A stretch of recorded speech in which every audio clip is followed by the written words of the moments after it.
5.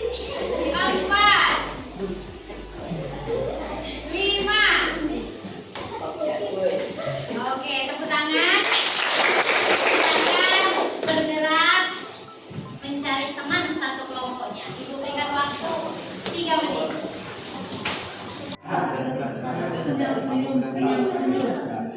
Apa gimana? Susah dikatakan. Yang mana? Nah, itu kan sudah ada. Untuk kegiatan satu, kelompok mana yang mau tampil? Ada 2 kelompok untuk yang satu. Kegiatan satu, kelompok siapa mau tampil? Jadi kesimpulannya itu untuk melakukan bahkan setelah waktu yang lama sama sekali tidak ada guru. Kemudian sebagai hasil analisis pengalaman akan dilakukan teman saya Maria. Perkenalkan, saya perwakilan dari kelompok 5 bisa dilihat ingin mendapati dari hasil pengamatan kelompok 1. Berarti larutan elektrolit itu lebih cepat membeku daripada non elektrolit. Assalamualaikum warahmatullahi wabarakatuh. Wabarakatuh. Selamat siang semuanya. Siang. Kami dari kelompok 4 ingin membacakan hasil presentasi hasil pengamatan dari kelompok 4. Hasil pengamatan percobaan. Hasil pengamatan dari Bapak. Dari hasil pengamatan kami, air gula 2 sendok dan 5 sendok gula lebih berbumbu daripada air garam. Pengamatan selama 10 jam. 2 sendok air garam setelah 10 jam.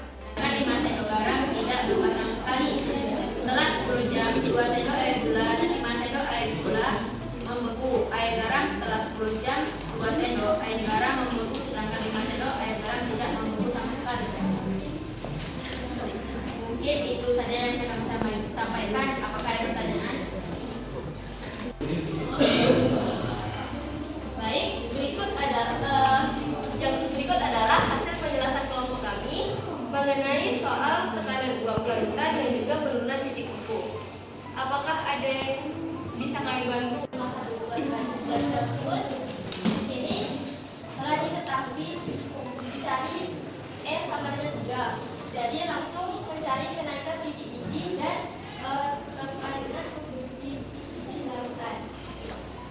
Rumus mencari kenaikan titik didih yaitu delta titik didih sama dengan KB dikali M dikali I. KB-nya 0,512 dikali 0,5 dikali 3, hasilnya 0,728 derajat Celcius. Lanjut mencari titik didih larutan, rumusnya sama dengan titik didih pelarut murni ditambah delta TB.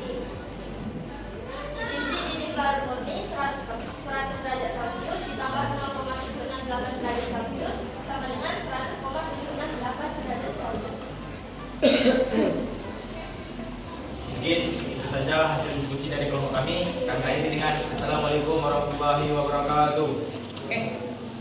Contoh yang kedua yaitu menambah garam saat berbuka. Kenaikan titik didih air meski apinya kecil membantu makanan lebih cepat masak matang. Dan di contoh ketiga itu penurunan tekanan uap, yaitu larutan gula pekat sebagai pengawet. Tekanan uap air berkurang sehingga pertumbuhan mikroba terhambat. Kemudian itu selai dan bentar. Yang terakhir tekanan kontrol. Yang pertama, pengawetan makanan dengan garam atau gula. Larutan pekat membuat air di dalam sel mikroba keluar melalui osmosis sehingga mikroba mati. Contoh yang kedua, proses oksidasi kolorit. Menggunakan prinsip osmosis agar larutan elektrolit cepat diserap oksigen.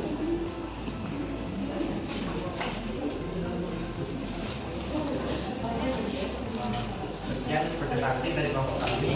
Apakah ada pertanyaan?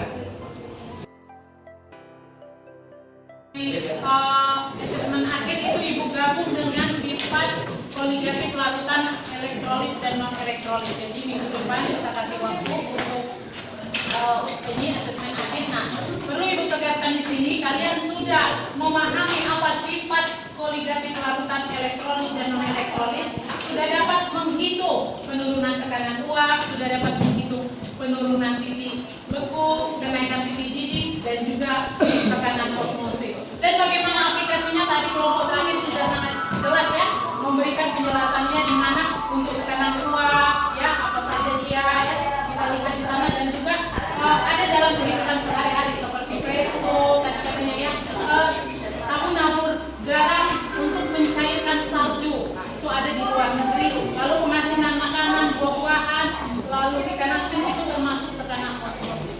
Oke, nah, jadi untuk pembelajaran kita hari ini kita akan memberikan aplaus untuk diri kita sendiri.